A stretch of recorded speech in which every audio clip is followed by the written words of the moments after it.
Muy buenas noches y el placer de recibirlos de nuevo en esta idea del sistema bursátil argentino Compro o Vendo, que hago con mi compañero Sergio Berestein. Sergio, ¿cómo estás? ¿Qué tal, Claudio?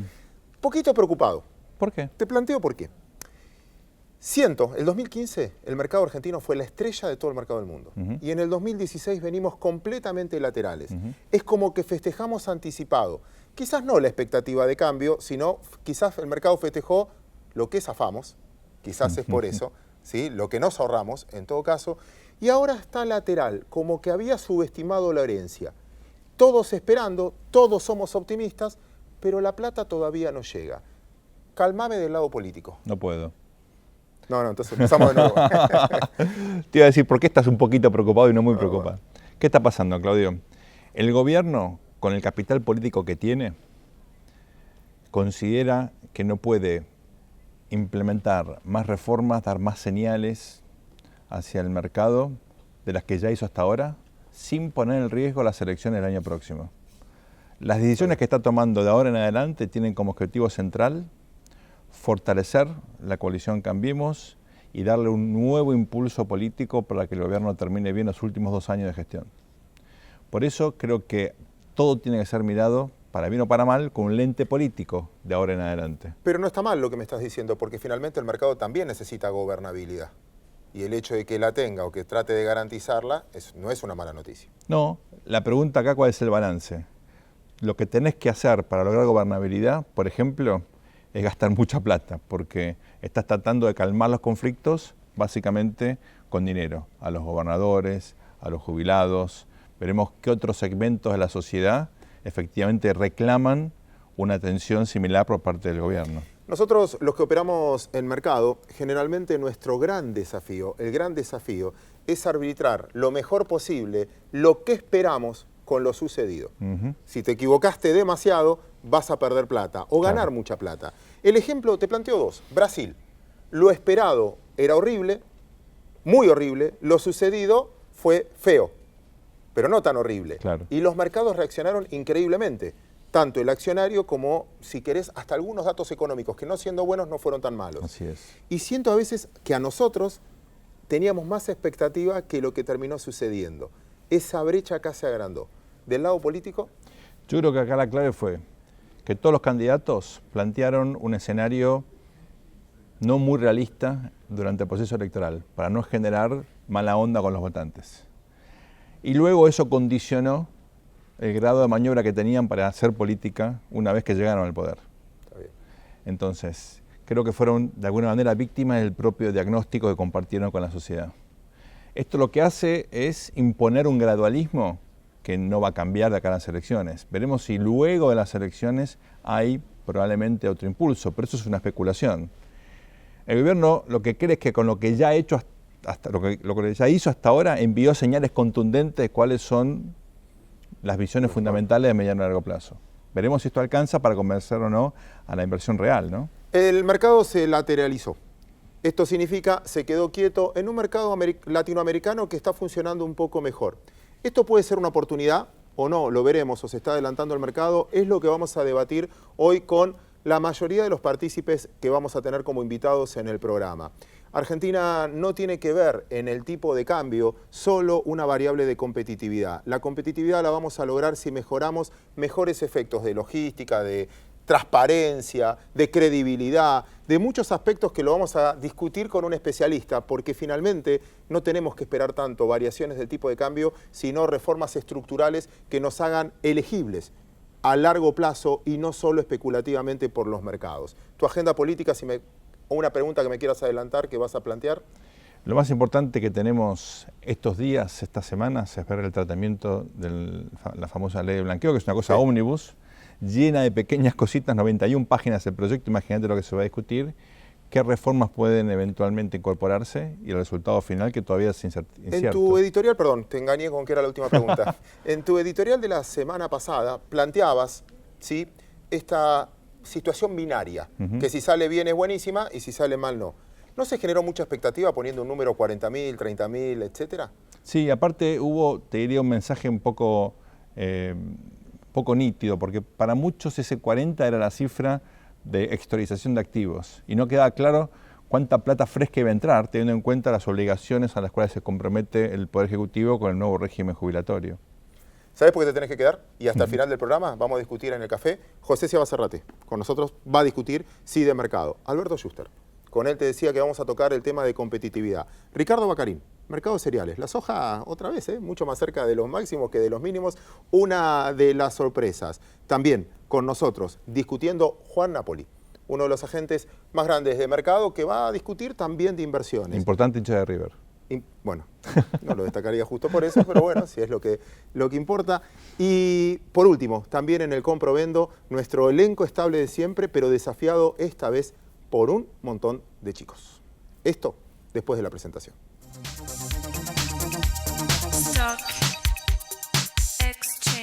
A través de la red Agentes Miembros del Merval, acceda a una amplia variedad de valores negociables y operaciones en el mercado de capitales. Caja de Valores Sociedad Anónima, Central Depositaria Argentina, integrante del Sistema Bursátil Argentino al servicio del mercado de capitales, brindando confiabilidad, seguridad, privacidad y eficiencia en el registro, administración y custodia de valores negociables. Gracias, Santiago, y muy interesante el planteo que nos hacían recién. Nuestra educación financiera. Desde chicos tenemos que impulsar al mercado para que no le tengan miedo. Entiendan una cosa, solo hay en Argentina hoy 297.000 cuentas comitente activas, cuenta con saldo, gente que ahorra en acciones y bonos, incluye a todas las personas jurídicas. Menos del 2% de la población argentina. Señores, hay mucho para crecer y hay que empezar educando desde el principio cómo manejar sus propias finanzas. Así que vamos a seguir intentando, como lo hicimos la semana pasada, en este choque de generaciones, si quieren, y también de conocimiento. Estamos los operadores tradicionales, nosotros los llamamos cruce de traders, compro y vendo, y los futuros, en este caso, también algunos de presente, ya los vamos a enfrentar, pero me escucharon en el editorial. Esta discusión si estamos en presencia de un mercado barato o caro luego de un año completamente lateralizado de lo que va del 2016. Rubén, ¿qué pensás? Mira, yo pienso que estamos entre el primero y el segundo escalón. Claramente, si hablo del mercado de acciones, se anticiparon, incluso a la elección, todos decíamos de que la bolsa de alguna manera prefería, o al menos los que intervienen en este mercado, que ganara Cambiemos, cosa que finalmente pasó, pero desde que asumió Macri los primeros meses fueron claramente negativos y el comienzo del año bastante decepcionante, un poco acompañando también el contexto. Luego hubo una cierta recuperación y hasta ahí llegamos.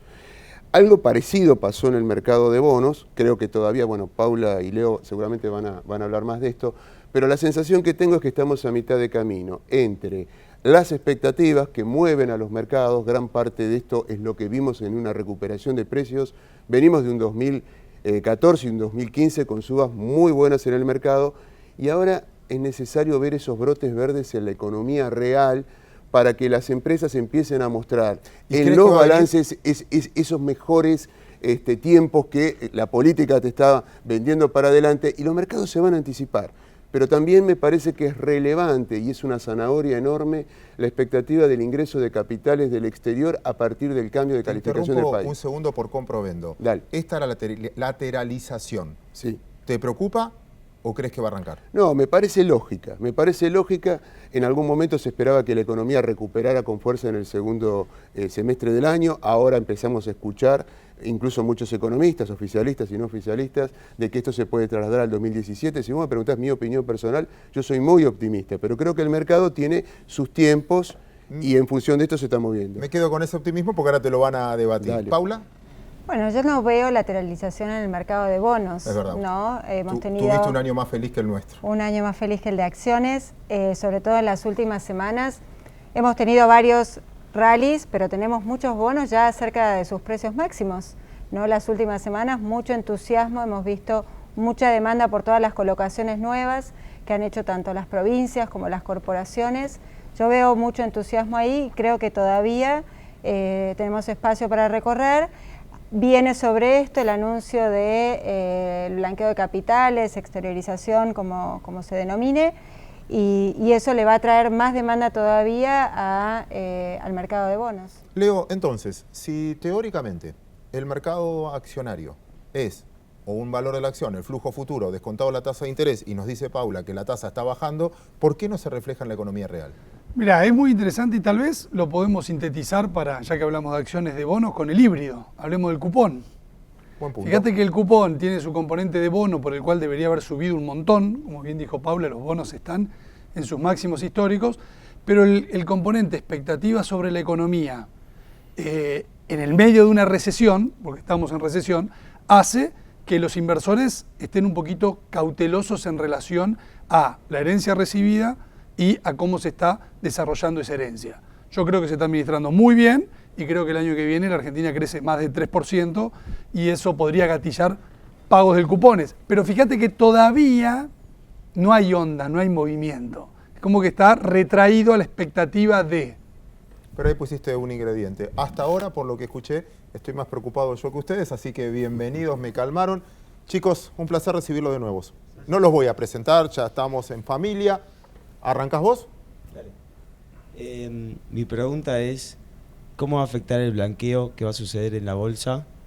¿Y cuánto va a afectar el monto total si los políticos y jueces no blanquearían su dinero? ¡Apa, es buena! Indirecta esa, ¿eh? Si no blanquean ellos, queda poco para el resto.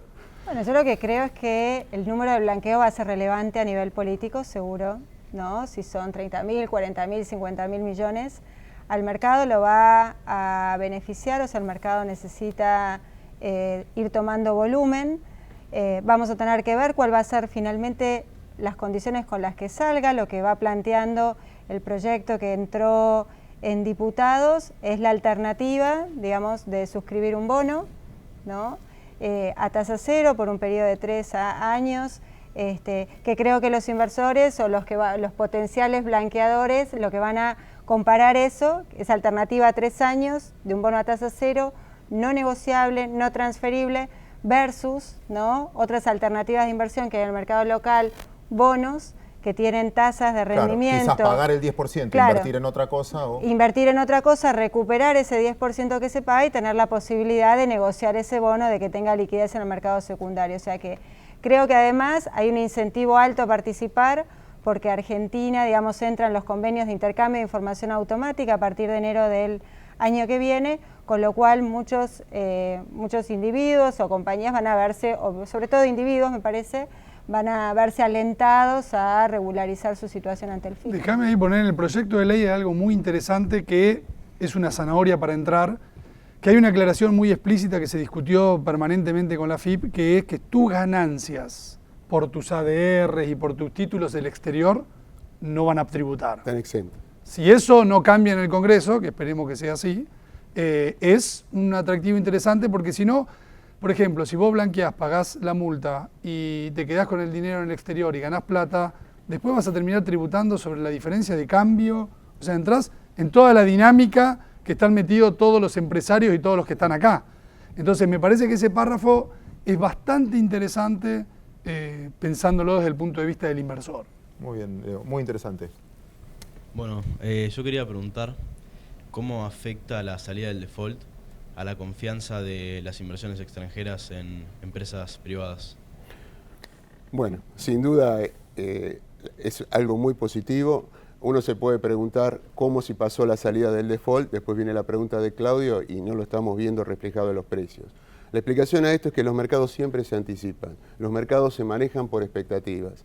Quizás gran parte de todo lo que representa esa salida del default lo habíamos visto en la valorización previa que tuvimos tanto en acciones como bonos. Pero también eso implica de que nuevos inversores que hoy no participan en Argentina puedan venir a comprar en nuestro país. Me refiero a inversores no tan especulativos, lo que tiene la billetera más grande. En el mundo de las acciones, a esto lo llamamos los inversores que pueden participar, los institucionales, en los llamados países emergentes. Hoy Argentina había perdido en 2005 esa categoría y estamos calificados como país fronterizos. Esto en el mundo implica que pueden invertir en nosotros los fondos más especulativos y obviamente el dinero disponible para esos fondos es muchísimo menor. Ese posible cambio de calificación podría acercar al mercado, y es la gran apuesta, una cantidad de dinero, el flujo de fondos que se lleve por delante de los precios. Para decirlo gráficamente, es un elefante entrando en un bazar.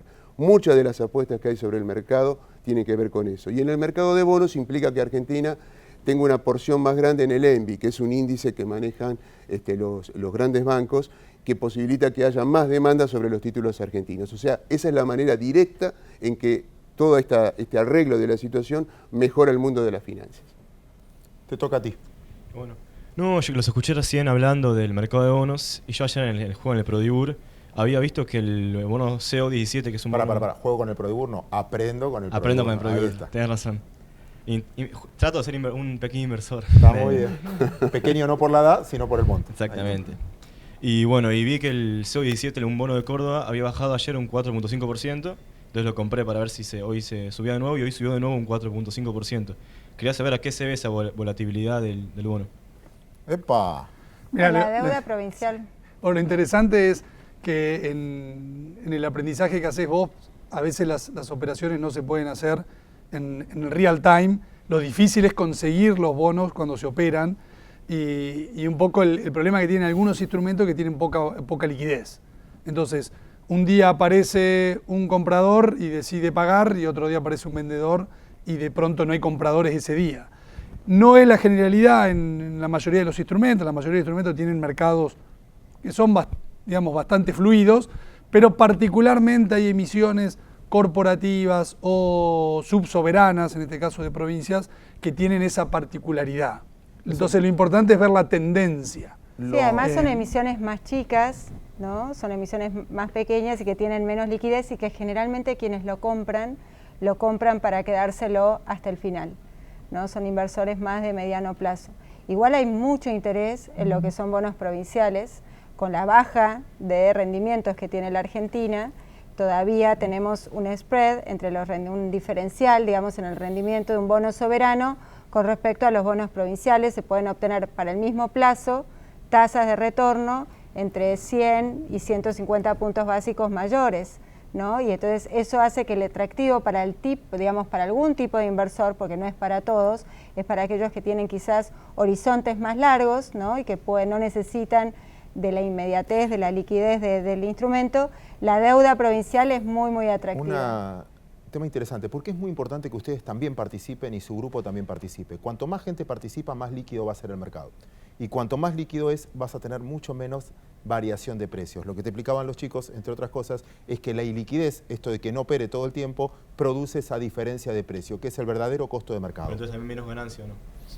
No necesariamente. Porque si no operaste en el medio, no la pudiste capturar. Porque si lo vos que compraste sucede? un 4 arriba o vendiste un 4 abajo, pero no operaste en el medio. Cuando tenés una especie cualquiera, en este caso el bono que vos mencionás, que tiene muy poco volumen, cuando quieras mirar qué pasa con los precios, fíjate cuánto es el total operado, los pesos operados en ese día, porque el verdadero barómetro son los pesos. Cuando tenés bonos o acciones que tienen muy poco mercado, imagínate que de repente un gran inversor o algún inversor importante o institucional tuvieron que salir a vender por X razón. Te afecta mucho el mercado y vos por ahí ves una baja del 4% y no tiene que ver puntualmente con una razón fundamental que tenga que ver con ese activo. Y al otro día alguien que ve esa oportunidad y recupera rápidamente de precio. Tiene que ver con la liquidez como marcaba Claudio.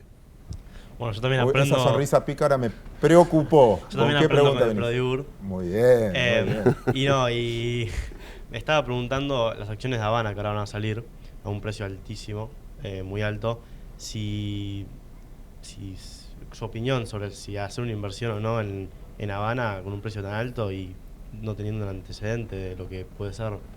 A mí me gustaría primero repreguntarle, porque... ¿Por qué precio alto? Claro, no. Primero la definición de precio alto, en todo esto de las valuaciones hay que usar determinados métodos. ¿Por qué ese prejuicio de precio alto? Y porque, no sé, más alto que Grimaldi, que Patti, son empresas que están cotizando. ¿Pero precio, ¿qué indicador precio comparaste? absoluto o...? ¿Qué comparaste? ¿El precio bruto o algún indicador en particular? El precio de las acciones y el precio del valor de lo que estamos hablando de la compañía, el precio de la ganancia que van a hacer. La especulación de que están... Brillante la pregunta. Brillante la pregunta. Esa es mi pregunta. Mi pregunta es... Bueno, a mí por eso me gusta pimponear, porque creo que las empresas valen por lo que van a generar en un futuro. Entonces la primera pregunta es, ustedes que tienen 16 años, ¿le parece que Habana es una buena marca, un buen producto? consumen. Sí, bueno, me parece que están especulando mucho. No, pero acá hay una primera definición que es interesante porque, bueno, es un producto que en los jóvenes está presente. Es una marca que reconocen los 4. Entonces me parece que es un primer activo. Después viene una definición de si la evaluación que se hizo de la compañía es atractiva para que uno entre en esta emisión primaria o uno prefiere por ahí apartarse y quedarse para la negociación buen dato secundaria. para reflexionar porque finalmente es sobre las ganancias futuras. Pero dame un segundo al micrófono. No voy a cometer una injusticia, les voy a contar a los televidentes lo que me pasó la semana pasada. Él estaba... ¿Tenés otra pregunta para hacer antes? No, listo, perdón. Porque él estaba justo en el programa, yo lo salteé y no dejé hablar a uno y todos me cargaban que después iba a ser presidente de la nación y me iba a buscar por no dejarlo hablar. Así que ahora estamos bien, quedamos a mano. No, yo tengo una pregunta porque están hablando de la evaluación de Habana. Pero ¿cómo se hace para evaluar una empresa? Porque no es lo mismo el precio, que son la cantidad de acciones por el precio de cada acción, que la evaluación. Mira, yo siempre uso el ejemplo de una propiedad. ¿Cuánto vale un departamento? En definitiva, la primera aproximación que uno puede hacer a cuánto vale una propiedad es a cuánto se alquila. Entonces, ¿qué precio lo alquilo por mes? Eso me da una renta anual y por ende yo digo, bueno, si esta plata es la que yo me llevo por año por alquilar el departamento, si yo lo pago, digamos que me da 1 y yo lo pago 10, le estoy sacando un 10%. Ese 10% tiene una relación con lo que pagan los bonos. Entonces, si los bonos de Argentina están pagando 7% de rendimiento, bueno, puede hacer entonces que esa propiedad en vez de valer 10 pueda valer 15. En las compañías se usa lo mismo.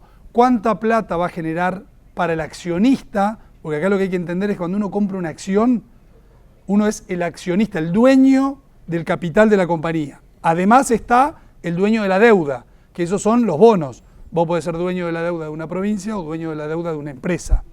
Pero como accionista a vos te interesa cuánta plata te queda a vos después de pagarle al fisco, a los empleados y a los acreedores. En función de eso y de lo que vos creés, como ustedes me contestan, che, es una marca copada.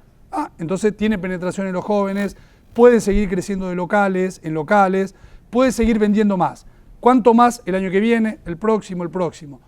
Todo eso lo traigo a hoy usando los bonos que decía Paula y llevo un valor. Entonces las discusiones son cuánto va a vender todos los próximos años, qué tasa de descuento uso, qué prima por liquidez le aplico. Es decir, hay un montón de conceptos que entran en ese juego. Igual un dato muy importante es marplatense. Como marplatense que soy, nos ponemos de pies. Chicos, muchísimas gracias. La verdad, van a seguir obviamente con nosotros. Gracias por su participación. Nosotros ahora le vamos a prestar de nuevo las cámaras a Santiago Roca, porque va a hablar con Bacarín. Nos vamos a enterar qué está pasando hoy en el mercado de cereales.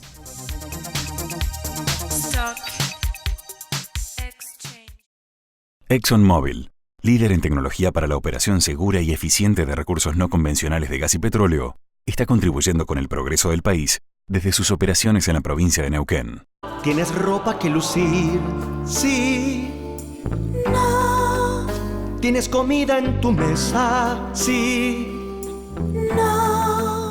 Si has vivido en un mundo común y sencillo y te he dado un cepillo, ¿qué te hace falta hoy? Me hace falta un sacón, un sacón, un sacón.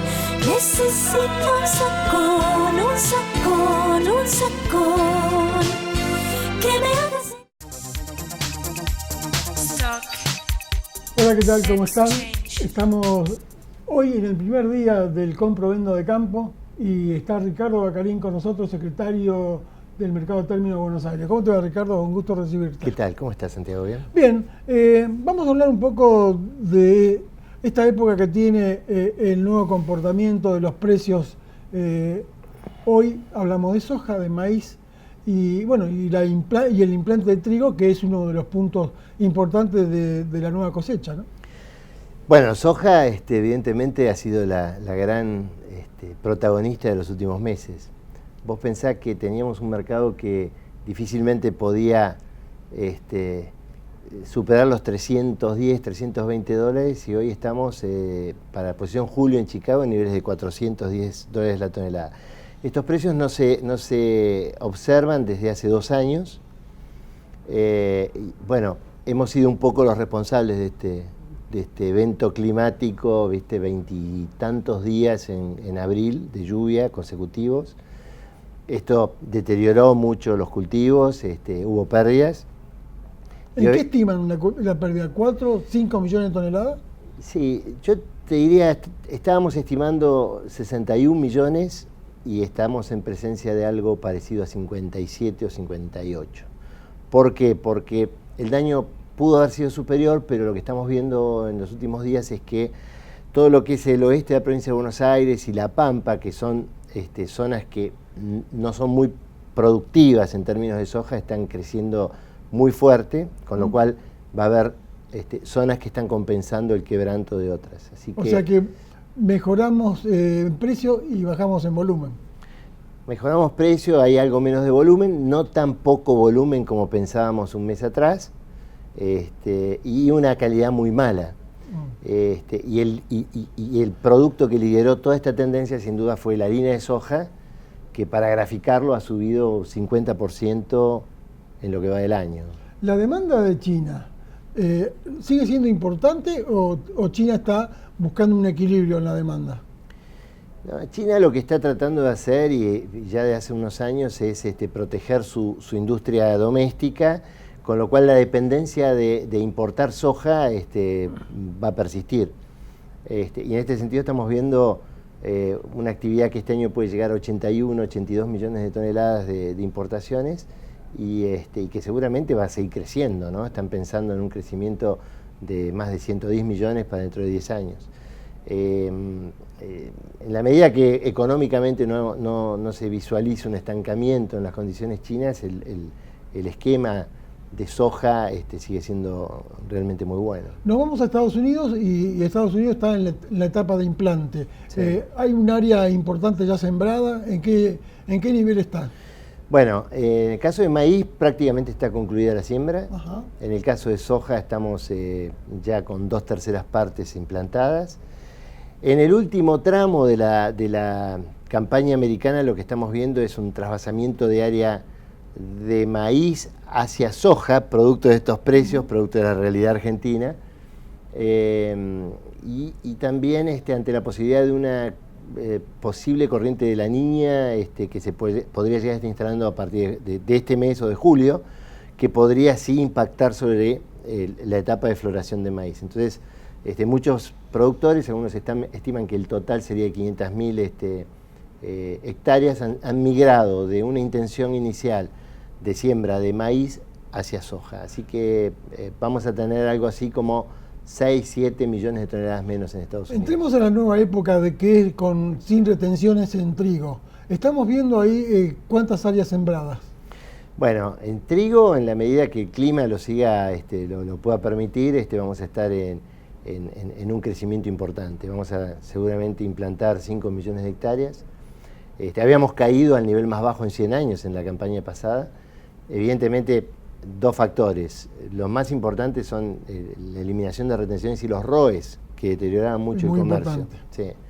Yo diría que al revés, el ROE hasta en algún punto, pues las retenciones podían preverse, pero los ROEs y cuándo se permitía exportar o no, era una espada de Damocles al sector.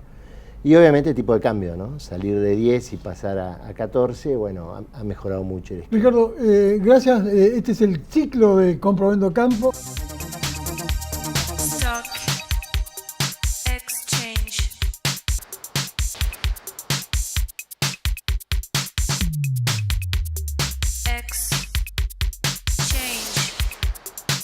Gracias, Santiago. Muy interesante también ver el planteo de lo que está pasando con nuestras materias primas. La balanza comercial, muy necesaria para nosotros, depende un poquito de la charla que escuchamos recién, pero también el valor de nuestro tipo de cambio. Vamos a hacer un GPS de las inversiones ahora. Entonces, Santiago, te voy a prestar las cámaras de nuevo para que charles con Juan Napoli, uno de los agentes, uno de los representantes más importantes del mercado local, porque finalmente vamos a decidir si hace falta o no replantear nuestras inversiones. Los escuchamos.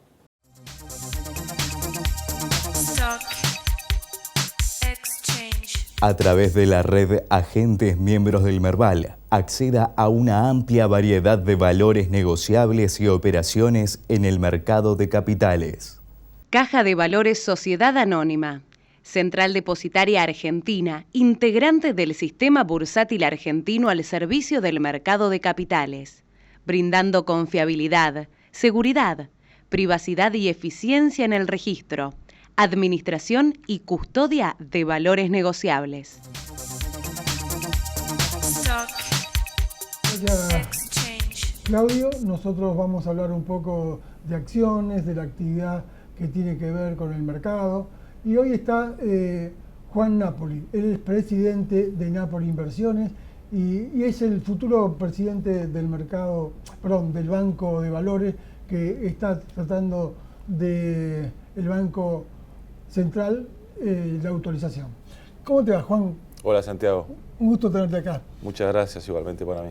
Este escenario que tenemos, inflación, tasas altas del EVAC y un momento muy importante de liquidez también podemos decir, ¿no? A pesar de que todavía la liquidez se vuelca a las tasas y no al mercado. Sí, es lógico, con el último corte del EVAX cortas en 34 1/4, todavía el grueso de los inversores sigue apostando por ese tipo de productos. Nosotros estamos estimando una baja progresiva y de aquí a un mes hasta julio para que esto se ubique en los niveles de 28-29%. El gobierno va a tener que salir a comprar dólares en algún momento, ubicado abajo de 14, así que con un escenario de tasas de 34 es difícil que se vuelque la inversión a la renta variable, no así a la fija, que está teniendo un rally extraordinario. Me gustó la posición que marcaste de que el gobierno va a salir a comprar dólares. Es importante que el gobierno pueda sostener el dólar y colocar un bono para hacer astringencia monetaria, ¿no? ¿Ese es el camino? Sí, bueno, esperando el éxito del proyecto enviado hace pocos días de sinceramiento fiscal, las estimaciones son optimistas y por eso creemos que va a tener gran capacidad de comprar esos billetes y eso va a hacer indefectiblemente que la tasa en pesos empiece a caer. ¿Lo ves positivo? Este sinceramiento fiscal, blanqueo conocido por la gente, y bueno, una parte irá al Tesoro, otra parte va a cubrir a los jubilados, ¿no? Bueno, en primer lugar, nadie puede estar en contra de que se haga justicia con nuestros viejitos y los 50.000 juicios de sentencia firme y llegar a los 350.000, como dijo el titular del ANSES, me parece el mejor motivo que puede haber. No obstante eso, destaco que el mercado de capitales va a tener una participación importantísima, ya sea a través de los títulos públicos, a través de colocaciones, obligaciones negociables, probablemente acciones. Sí, claro, lo veo positivo y lo veo como un éxito. Y un gran acierto, más que nada por los motivos del gobierno. Balbazo dijo que va a vender acciones que tiene el fondo sustentable. ¿Vos creés que va a haber compradores o se va a vender en bloque? Mirá, yo en principio estoy a favor que eso suceda. Obviamente acá tenemos un problema de flujo, el mercado es muy chico y por supuesto si nosotros pudiéramos ofrecer al público inversor esa cantidad enorme de acciones sería un gran éxito para nuestro mercado. Por darte un ejemplo, Banco Macro, ANSES tiene más que el grupo de control. Lo que sí no estaría de acuerdo que los mayoritarios o los dueños compren esas acciones, pues estaríamos en el mismo problema. Mi postura sería que se extienda la base de compradores, que dejen entrar a todo el mundo, si es minorista mejor, total va a haber para todos y después que se coloque en el exterior o los fondos o quien fuera, pero que todo el mundo tenga acceso a eso y no habría problemas de pasar, o sea, son acciones que están en poder del Estado, que ha ido muy bien porque se ha sentado sobre las acciones han subido, salió muy bien, pero bueno, no creo que sea un activo estratégico para este gobierno y si bien no tengo información, estoy convencido que en algún momento ellos van a tomar la decisión de venderlas. País de frontera, ¿no? Siempre se habla que nosotros somos país fronterizo. ¿Vos creés que en poco tiempo saldremos de ese lugar? Sí, estoy absolutamente convencido que así va a ser. ha sido de manual la actuación del Ministerio de Hacienda, de la Secretaría de Finanzas, cepo, holdouts, ahora blanqueo. Me parece que son todas medidas que hablan de una seriedad, de una apertura hacia el mundo que va a hacer que las calificadoras, lo más rápido que puedan, van a mejorar nuestras notas. Juan, y para cerrar un poco, este volumen que estamos viendo hoy y el segundo semestre empieza a bajar la inflación, ¿ves un flujo que lleguen al mercado? Sí, seguramente. Igualmente hay que hacer un análisis minucioso bien del volumen, porque semanas pasadas a través de Merval se colocaron casi 9.000 millones de LEVAC. Entonces mucha gente, viste, descalifica, a veces pues solo se toma la renta variable, y acá entre renta variable, renta fija, LEVACs, cauciones, licitaciones, colocaciones primarias, se hacen miles de millones todos los días. Así que es un tema de marketing, de cómo se vende el mercado. O sea, el mercado no son solamente el panel 25, sino que hay muchos productos y a través de nuestra red de Alix, del Merval, ya te digo, se operan miles de millones por día. Juan, llega el Banco Superlibre a la bolsa hace ya unos días y ahora viene Habana. ¿Esto es un buen ciclo para que ingresen nuevas acciones? Sí, yo lo celebro porque son compañías de buen nombre, de reputación, que son amigables a la gente, y en muchos casos no teníamos estas colocaciones, y si las teníamos en Nueva York. Uno no es tonto y sabe que no puede prescindirse de esa plaza, pero bueno, por lo menos que estén listadas en los dos mercados. Ya en pocos meses tener dos compañías de nombre habla de un futuro auspicioso. Juan, gracias por tu tiempo, gracias por haber venido. Gracias a vos, Santiago, como siempre. Hacemos una pausa.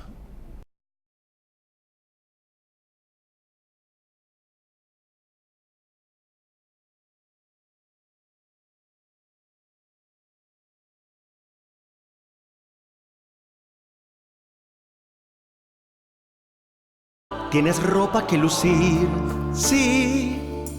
No, Tienes comida en tu mesa, sí. no, Si has vivido en un mundo común y sencillo y te he dado un cepillo que te hace falta hoy. me hace falta un sacón, un sacón, un sacón. Necesito un sacón, un sacón, un sacón. Que me haga... Último bloque del Compro-Vendo en este tradicional café. Sergio, nos queda el último desafío. Nada menos. Nada menos. Vamos a aprovechar, Alberto Schuster, un placer recibirte. Un gusto estar acá. Director de ABCEP, de precisamente lo que hablamos al principio. De la unidad de competitividad. Sí. Todos discutimos el tipo de cambio, pero viendo el ingreso de dólares y demás, va a ser durante un tiempo largo el tipo de cambio un poco más retrasado. ¿Cómo recuperamos competitividad en este escenario? Bueno, en este escenario tenés que hacer cosas de corto y cosas de lo que yo llamo, para la Argentina, segunda generación. Primero, ordenaste la macroeconomía. Si podemos decir que todavía la macroeconomía está ordenada, pero asumamos que hacia fin de año baja la inflación, el tipo de cambio va a estar razonablemente tranquilo. Entonces, tenés un conjunto, abriste el cepo, bueno, todo lo que ya sabemos. Ahora hay un conjunto de cosas que un país tiene que hacer para ser competitivo. Por ejemplo, tenés que, en el largo plazo, el único camino es la educación y las habilidades para el trabajo. Pero más ahí, tenés que mejorar la infraestructura, tenés que mejorar la estructura impositiva, tenés que mejorar las leyes laborales, tenés que mejorar la judicialización de las relaciones laborales.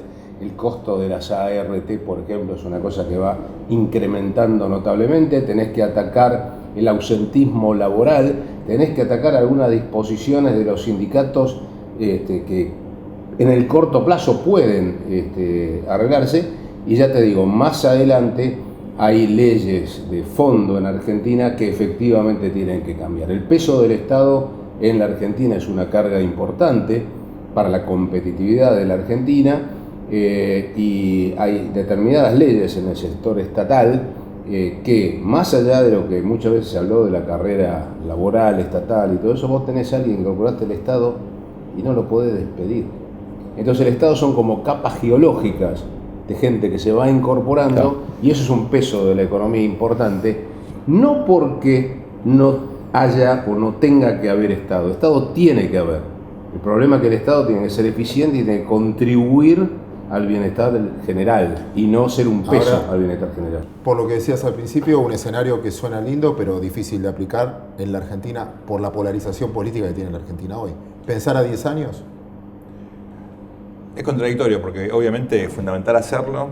Curiosamente esta semana se conoció en el boletín oficial la creación de una nueva agencia para pensar a largo plazo. Que es interesante que es la primera vez que tenemos una agencia de estas características. Antes hubo unidades de pensamiento estratégico, de pensamiento nacional, ¿no? Y de coordinación del pensamiento. Exactamente. Pero no de, digamos, estas ideas fuerza de mediano y largo plazo. Me parece que en el gobierno no hay intención de plantear esto en algún momento, pero hoy la prioridad es electoral.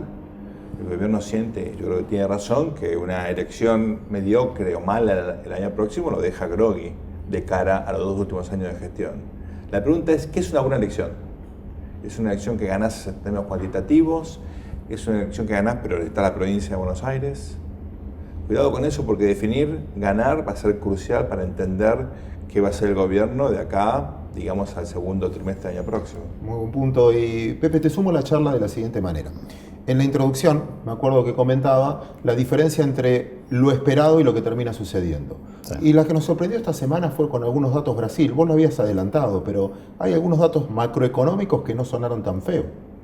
Es una mezcla. Yo creo que esto va a seguir viniendo mezclado. En el plano económico, sin duda. En el plano político, más. Porque la pulseada que hay entre un gobierno nuevo, muy audaz, que quiere desarrollar una agenda realmente ambiciosa, y la inercia de inestabilidad basada en los escándalos de corrupción que estalla por todos lados y sin preaviso, esa es una pulseada que va a seguir estando de una manera presente de una manera vital, yo creo que por mucho tiempo. En la medida que logre estabilizar esa amenaza del gobierno, se seguirá haciendo más fuerte. Yo creo que los mercados en esas circunstancias, sin saber exactamente qué es lo que va a pasar, han tomado la decisión estratégica de votar a favor, pensando que más allá de los contratiempos que seguramente va a haber, finalmente los precios son atractivos, imaginando un suceso de Brasil que podrá venir en 6 meses, en un año, pero que va a venir y que estos precios es interesante. Te agrego, te repregunto, sí. ¿Te preocupó, te alentó, no te afectó en nada el libro beige de esta semana de la Fed? No, bueno, dice 23 veces en 6 páginas la expresión moderado o módico. Es una buena síntesis de cómo está la cosa. Tibia en Estados Unidos. Si uno lee el informe de la OCDE de esta semana, ha sido contundente. Dice que el mundo ha caído en una trampa de bajo crecimiento, que es urgente tomar medidas ya, que no hay que demorarlas. Y además acota que la política monetaria ha sido usada en exceso, está sobrecargada y que es hora de volver sobre la política fiscal, sobre la inversión pública y los planes de infraestructura. Es decir, por un lado la Fed quiere subir las tasas de interés y eso da confianza porque uno piensa si quiere ir por ese camino las cosas tan mal no están. Por otro lado, una voz no politizada señala con una crudeza inusual que quizás esta debilidad que estamos viviendo no es una cosa circunstancial, sino que es una característica de una situación que si no hacemos nada se va a agravar.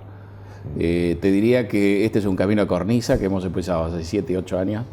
Hemos tenido la habilidad de no caernos ni a un lado ni al otro y probablemente, si no hay sorpresa desagradable, podamos seguir avanzando en este terreno. Ahora, les pregunto globalmente, sí. Te agrego, nos meto también. El hecho de que estemos caminando sobre una cornisa, usando tu ejemplo, también te hace estar mucho más atento. Y como estás mucho más atento, quizás tenés menos probabilidad de error. Muchas veces lo que nos pasó, de estar caminando en un camino así de ancho, pensando que, bueno, como esto es re cómodo, y ahí es donde cometemos grandes errores. A mí no me molesta a veces ese riesgo. Sí, yo te diría que el problema es la curva que estamos por tomar y que viene en el lado político. Tenemos una campaña electoral en Estados Unidos con candidatos llamativos. Hemos visto esto en Europa como un proceso ya bastante avanzado. Incluso uno de estos partidos nuevos está encaramado en el poder en Grecia y ya ha generado una cantidad de desmanes importantes. Así que, digamos, a la cornisa le estamos adosando una curva inesperada, ¿no?, que gira en un sentido que 5 o 10 años atrás hubiéramos pensado Para ese lado no hay nada, es un atajo, y nos estamos metiendo porque el votante empuja con mucha agresividad en un terreno más resbaladizo que lo de costumbre. La semana pasada tuvimos elecciones en Austria. Sí. Casi gana un partido de derecha. Sí. En Austria. Recordemos que Hitler era austriaco. Sí, que no le está yendo tan mal a Está mal. Austria. Exacto. Y después tenemos ahora, el 23, si no recuerdo mal, elecciones, el referéndum en el Reino Unido por permanencia o no en la Unión Europea, el famoso Brexit. Esperemos que no sea Brexit. Pero, digamos, estamos frente a un contexto... 3 días después, España, que trata de conseguir un gobierno porque llegó a una situación de empate que no se pudo resolver. El 26 de junio hay elecciones en España. Bueno, hay un test interesante, porque España se está recuperando. Algunos creen que porque no tiene gobierno, ¿no? Sí. Lo que pasa es que venimos de 3 décadas de realmente una situación económico y social superadora respecto a lo que fue anteriormente a esas 3 décadas. Nos estamos encontrando con un problema que la gente en el mundo está disconforme. Está disconforme en Estados Unidos, está disconforme en Europa, está disconforme acá a la vuelta, está disconforme en todos lados. Y eso se sostiene con un problema que yo creo que va a ser incremental, que es la dificultad de crear trabajo.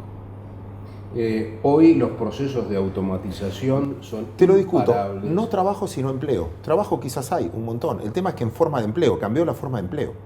Quizás menos empleadores. Sí, de todos modos, a ver, el empleo llevado al emprendedorismo o al cuentapropismo, y eso se transforma en formas de trabajo más exigentes. Entonces, la gente, fundamentalmente en Europa, por ejemplo, acostumbrada al estado de bienestar, hoy se encuentra que ese estado de bienestar es difícil de sostenerlo. Y, otra vez, la automatización hace que las capas más bajas de la población sufran más. Y eso se ve en Estados Unidos también. El ingreso per cápita del tercio más bajo de la población es la 4ª parte del promedio de los 2 tercios de arriba. Entonces, vos te encontrás que el fenómeno Trump, en ese sentido, es explicable, además de ciertas cosas que otros opinan también, como que Estados Unidos en su materia internacional se ha debilitado totalmente y no cumple el rol que los americanos, algunos cowboys americanos, creen que en el mundo tiene que cumplir. Pero se están dando ciertos fenómenos que hacen que la desconformidad en el mundo vaya a crecer. Yo creo que América Latina tiene una gran lección, porque nosotros esta crisis la hemos tenido hace bastante tiempo. Uno mira a Venezuela y se da cuenta cómo cambió el sistema democrático. Y es una coyuntura difícil porque la circunstancia económica es más complicada, se suma a este cambio tecnológico, que es importante, y hay un descontento, y el descontento está apuntando a darle mayor peso relativo a líderes que, visto este problema, no parecen venir con una muy buena respuesta. Creo que tienen una buena respuesta y por el resultado electoral o de las encuestas, no cabe duda, una buena respuesta para tranquilizar al votante, para entusiasmar al votante, pero difícilmente, si uno analiza estas propuestas, esto lleva a una solución de estos problemas. Si uno mira a Venezuela y ve que todos los problemas que tenía 10 o 15 años atrás subsisten y el deterioro es terrible. Nos ha pasado algo parecido a la Argentina, y ha pasado en muchos países. Brasil es un caso. Es decir, acá la dificultad está dada por el hecho de que el descontento se monta sobre una crisis que se generó claramente con Lehman en Europa y en Estados Unidos. La crisis de Lehman, si bien en términos económicos, uno puede decir, se dejó atrás y uno sigue una serie del PBI, ha generado en el tejido social un deterioro, un cambio de valores, un cuestionamiento, aún de la gente que está bien, porque si uno ve la tasa de desempleo en Estados Unidos ha vuelto a estar en los niveles anteriores, pero claramente en el interior de la sociedad. Pongo sobre la mesa esto, porque te escuchaba, decías la crisis de Lehman, ¿no? Sí. Y lo pregunto, y vos con tu especialidad de competitividad, ¿es la crisis de Lehman o no haber reconocido antes el error y generar una burbuja previa? Muchas veces el tirar para adelante un montón de casos hizo de que explote un día, pero en realidad el problema no fue ese día, fueron los años previos en que le daban. En realidad la crisis de Lehman es la consecuencia de un proceso por el cual el deterioro del salario promedio de las capas más bajas se compensaba con crédito hasta que reventó. Y eso se prolonga porque las clases más bajas, reemplazado el trabajo que se iba de Estados Unidos al exterior, y la incorporación de gente cada vez a salarios más bajos, hacía que la forma de compensarla era a través del crédito. Puede ser que algunos no lo hayan visto, puede ser que algunos lo llamen el capitalismo salvaje, lo que pasa es que el capitalismo es salvaje. Un problema político. Sí, un problema político también ahí, porque electoralmente es muy importante que los votantes tengan propiedades, tengan casas. Y el acceso al crédito barato también permitió a gente de muy escasos recursos acceder a propiedades. Y eso es parte de lo que luego derivó en la gran crisis de las hipotecas. Cuando se consume más de lo que puede sostener. Exactamente. Ahora, si uno mira todo el siglo XIX, el capitalismo en los Estados Unidos generaba crisis de estas características sistemáticamente. O sea que hay una conjunción de elementos. Yo creo que un rasgo es que precisamente un sistema capitalista es tremendamente cíclico. Claro. Y además, hablando de las diferencias, si me permitís, entre las regiones, hoy la región que más crece es el Asia y la que menos crece en conjunto es Latinoamérica. Ahora, ¿qué pasó? Las dos vienen de un boom de commodities hasta hace 3 años atrás. Latinoamérica lo aprovechó para hacer una borrachera de consumo, lo aprovechó para importar y se distribuyó. Los países del Asia lo aprovecharon para invertir, para entrar en otros mercados y para exportar. Yo creo que hay diferencias sustanciales de pensar en el largo plazo entre los asiáticos y los latinoamericanos, y creo que la diferencia de competitividad en los dos, porque la verdad que la competitividad en conjunto de los países latinoamericanos es muy baja, el que más alto está es Chile y después México, tiene explicaciones en las raíces de la cultura latinoamericana. Pero Claudio, hay algo más ahí. En América Latina, en general, tenemos democracias. En Asia predominan regímenes no democráticos. También quizás por eso pudieron. Para que te voten, los votantes tienen que estar contentos. Muy buena respuesta. Es un problema. Y un elemento que no lo contradice, pero es la frutilla en el postre, es que nadie invirtió más que China, que llegó a invertir la mitad del producto. Y China sí tiene un gran problema por el exceso de inversión y la mala asignación de la inversión. O sea que estamos en un mundo muy complejo. Si uno se resiente y tiene bronca, es más difícil encontrar una respuesta, y es fácil echar mano a la respuesta más demagógica y populista y terminar enterrándose Quiero en una decirles situación que peor. no hemos solucionado el problema del mundo. Entretenida la conversación, vamos a seguir. Pero no me preguntaron por qué sobra una taza de café ahí. ¿Por qué sobra una taza de café? Gracias por la pregunta. Alumno Zucker. Epa, ¿y esa voz? A ver. No dejen que me enfríe, muchachos. Los estoy mirando a todos, a los 4. Linda corbata, soy el Ristreto. Es que bien Ristreto les cuento lo que viene con los bancos. Lo del Superbill no te lo voy a contar, ya lo sabés. Salió en bolsa, se presentó acá. Lo de Metrópolis, que ahora es el Banco de Comercio, tampoco te lo voy a contar. Salió la semana pasada. 3 candidatos por Finansur, los 3 locales, 3 candidatos. El Deutsche, ya se hicieron las ofertas. Esta semana que viene ahora se definen los finalistas entre Comafi, Macro, BST, Puente y algún otro que se me puede estar escapando. Fin de junio, listo el pollo. Y el miércoles presentaron ofertas por la banca minorista del Citi. Me dicen 200 o 250 millones. Ese es el rango en el cual puede valer la banca minorista del Citi, que representa un 25% de lo que es el banco, el Citibank, acá en la Argentina. ¿Quiénes están? Los lógicos. Macro está con JP Morgan de asesor, Santander con Credit Suisse, First Boston de asesor, Galicia va con Goldman Sachs de asesor, Itaú, Santander y BBVA van solos. Un par de tapados. GNB Sudameris, el colombiano, atención, porque acá se vende Argentina, Brasil y Colombia. Los colombianos que ya tuvieron problemas para entrar en Uruguay, sí, me tapé un ojo, están en Perú y en Paraguay. Y después otro tapado, VAX, el del hipotecario, ¿sí? Va con un fondo americano. Sorpresa, y para el final les dejo una que me dijo el que todavía usa tiradores. Antes de las elecciones teníamos esperanza, el hombre es de afuera. Ahora tenemos expectativas, o sea, estábamos expectantes. La plata solo viene con certeza. ¡Wow! Vos conocida, vos amiga. Buenos datos, vamos cerrando el programa. Un número lo de Citi y también geopolítico, ¿no? ¿Quién los va a comprar? Me hace ruido a veces que un banco esté asesorado por otro banco. Qué raro, ¿no? Teóricamente son especialistas. Pero bueno, chicos, muchísimas gracias por su participación hoy. Nosotros, espero, como decimos siempre, les haya gustado el contenido de este programa. Nos reencontramos el próximo domingo en esta idea del sistema bursátil que se llama Comprovento.